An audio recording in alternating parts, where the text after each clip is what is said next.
Rinaldi sebagai narasumber dan rekan saya. Nama saya Nurul Fikri yang akan mewawancarai. Jadi kita akan Membahas tentang pro dan kontra sosial media pada remaja. apa sih yang kamu ketahui tentang media sosial? Yang aku tahu, media sosial adalah platform digital untuk berinteraksi, berkomunikasi, atau mendapatkan informasi secara online.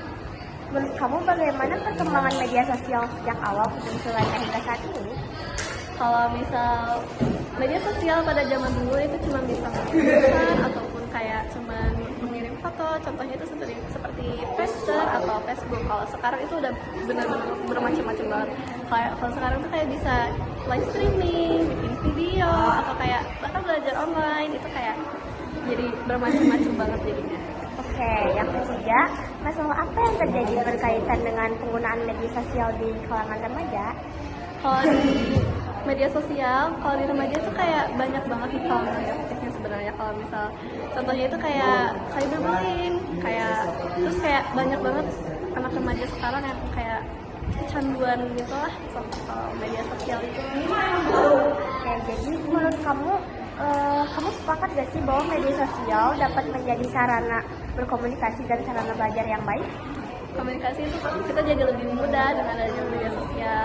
Kalau sarana belajar itu juga bakal lebih mudah banget, soalnya kayak kita bisa mendapatkan informasi secara lebih gampang gitu sekarang. Nah, menurut kamu cara menggunakan media sosial yang bijak itu gimana sih?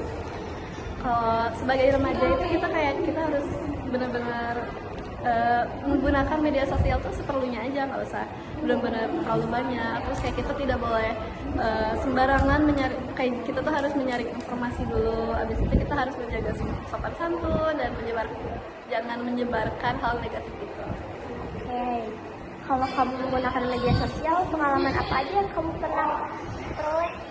Kalau aku sih mendapatkan teman baru ya, terutama kayak lewat sosial media itu jadi lebih gampang banget. Terus kayak bisa membuat konten kreatif sekarang kayak jadi lebih gampang. Bagaimana perasaan kamu saat mengalaminya? Aku sih seneng banget ya, terus aku kayak termotivasi banget karena bisa berinteraksi dengan banyak gitu lah.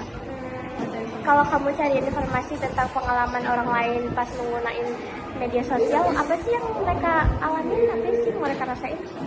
Mereka tuh banyak yang seneng karena dapat pelajaran atau motivasi atau bahkan mengembangkan usaha di dalam media sosial. Kalau misal kayak tapi ada juga beberapa orang yang merasa cyberbullying itu kayak mengenai mereka banget, akhirnya mereka kayak sedih dan banyak lah hal negatifnya di situ. Salah satunya cyberbullying. Nah, menurut kamu, apa sih dampak positif dan negatif media sosial kayak terhadap kehidupan kita gitu? Kita kalau di kehidupan sehari-hari dampak positifnya itu banyak banget. Contohnya itu kayak mendapatkan hiburan, menambah wawasan, mendapatkan ide-ide kreatif. Kalau misal dampak negatifnya itu kayak bisa aja kita kecanduan atau kayak jadi kurang fokus belajar, terutama untuk pelajar, dan munculnya perilaku yang hal buruk dari internet tersebut. Gimana sih peran orang tua dan guru kalau lagi membimbing remaja agar menggunakan media sosial secara bertanggung jawab? Orang tua dan guru itu benar-benar memiliki peran penting dalam remaja, terutama pada penggunaan media sosial. Contohnya itu kayak menyaring informasi dengan baik atau bahkan mengingatkan tentang batasan waktu penggunaan gadget atau sosial media tersebut.